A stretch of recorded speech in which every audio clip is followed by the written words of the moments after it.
I grew up in the suburbs of Toronto with two parents, my little brother, my little sister.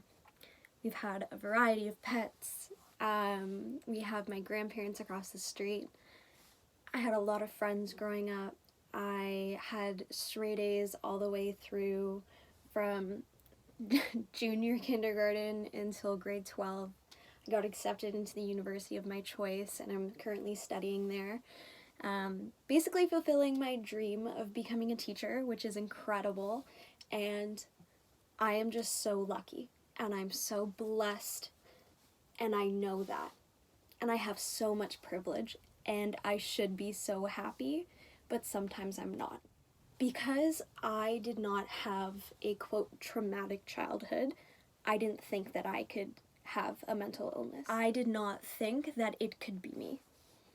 And then it was. I struggled in silence for a very long time.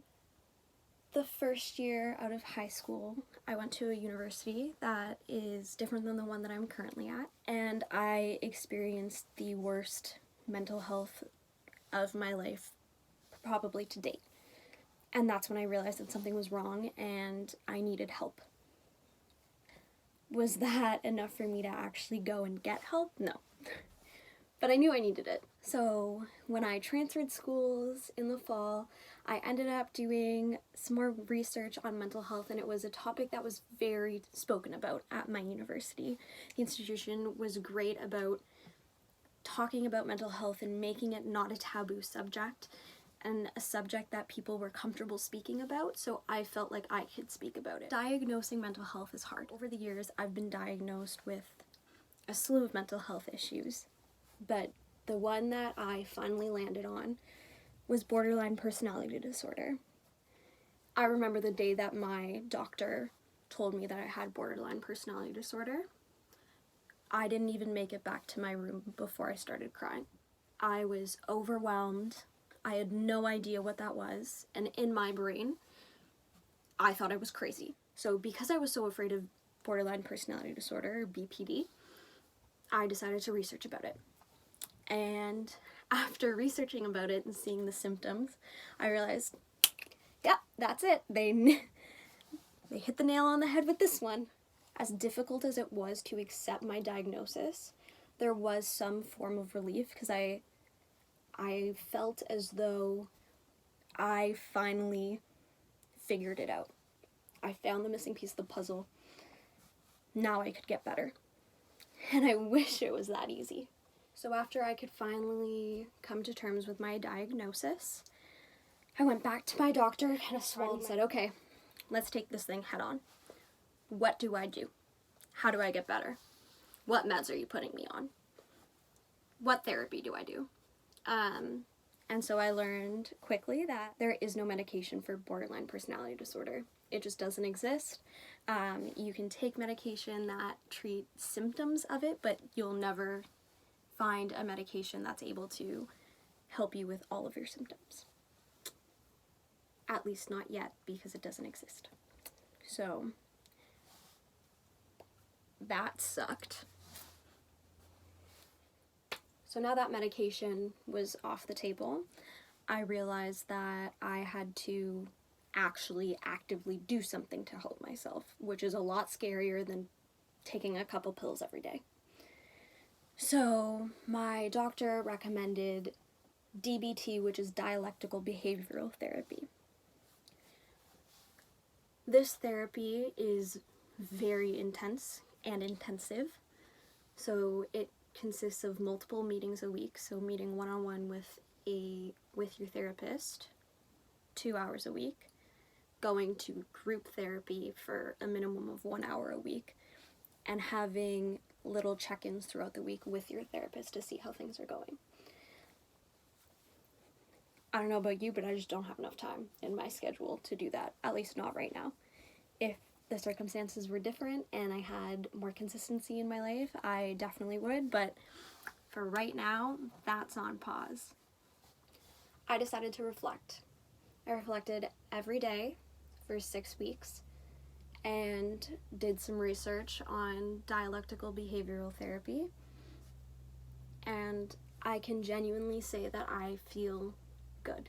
Something that inspired this was an opportunity that arose, which was Genius Hour. I would choose to reflect on different experiences I had each day. So with this reflection that I was doing each night, I was able to dive into the emotions that I was feeling throughout the day and whether or not they were actually appropriate for the situations that I experienced them in.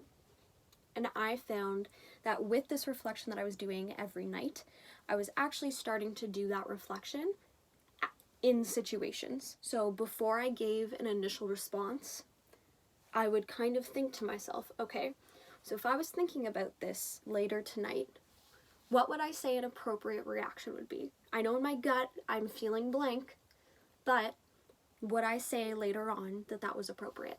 While I was doing research for this project, I noticed that a lot of people that were using reflection to basically improve themselves. And so I think that even though people with borderline personality disorder aren't engaging in this, by themselves at least, they are in therapy, I found it to be really helpful for myself.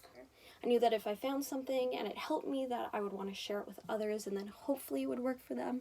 But ultimately, I was doing this for myself. I was reaping the benefits of reflecting. Something that I noticed I was improving on was my impulse. Because I was taking the time to reflect on situations as they were happening and reflect on my own thoughts and feelings towards them, I was giving myself a second to say, okay, this is happening right now. How are you going to respond?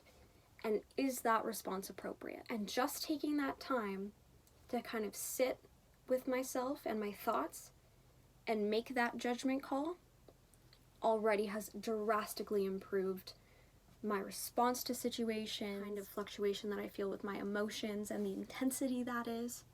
So I've noticed that it's really helped me. I am no doctor. I don't know the scientific reasons why this helped me. I know that it did though.